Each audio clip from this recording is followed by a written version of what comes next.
فضلا وليس أمرا ادعمونا بلايك للفيديو. Hurt himself a little early with his hip. Naby Keita's reaction there is one of real concern as well.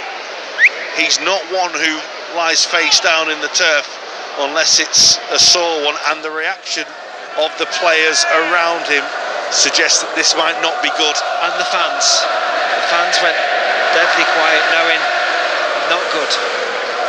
Does really well to stop the cross. You can see his leg bend back. That's a concern. That is a really big concern.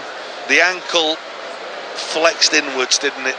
And that immediately would suggest ankle ligaments. And the fact that you can see all his teammates around him. Chris Morgan is down there taking charge of the situation.